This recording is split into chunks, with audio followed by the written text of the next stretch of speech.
Hello दोस्तों, कैसे हैं आप।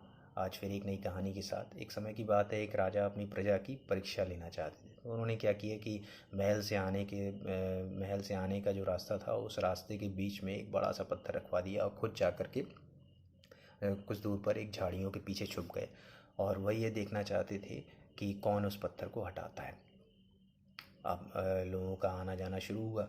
तो बड़े बड़े मंत्री भी उस रास्ते से गुजरे, बड़े व्यापारी भी गुजरे, लेकिन किसी ने भी उस पत्थर को हटाने की कोशिश नहीं की।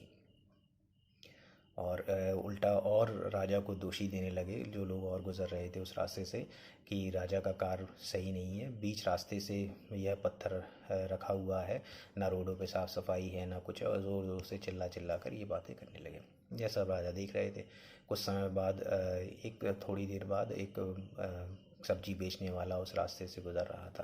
और जब जैसे ही वो उस रास्ते पत्थर के समीप पहुंचा, तो उसने देखा कि इतनी बड़ी चट्टान यहाँ पर रखी हुई है, पड़ी है। तो उसने अपने सर पे से वो सब्जियों का बोझा उतारा और उस पत्थर को खिसकाने के लिए मशक्क़त करने लगा।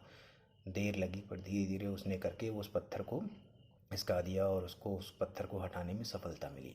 जब वो अपनी सब्जियों को उठाने के लिए उस पत्थर को खिसकाने के बाद जब वापस आया, तो उसने देखा कि वहाँ पर एक, जहाँ पर वो पत्थर रखा हुआ था और सब्जियों के बगल में, वहाँ पर क्या कहते हैं, एक पोटली पड़ी हुई थी। उसने उस पोटली को खोला और पोटली को खोलते ही उसके अंदर उसने देखा कि कई सोने के सिक्के रखे हुए थे। और इसमें एक राजा का एक पत्र भी लिखा हुआ, पत्र भी रखा था, जिसमें लिखा हुआ था, यह सिक्के उसके लिए इनाम स्वरूप हैं जो इस पत्थर को इस रास्ते से हटाएगा। तो हमें भी इससे हमें यही शिक्षा मिलती है कि हमें भी सदैव परिस्थितियों को दोषी न देने के बजाय उस परिस्थितियों से हमें सीख लेनी चाहिए। हो सकता है वह हमारे लिए अवसर प्रदान करें। Thank you. आशा करते हैं ये कहानी आप सबको पसंद आई होगी, और पसंद आई हो तो सब्सक्राइब ज़रूर कीजिएगा और शेयर कीजिएगा। धन्यवाद। मिलते हैं फिर नई कहानी के साथ।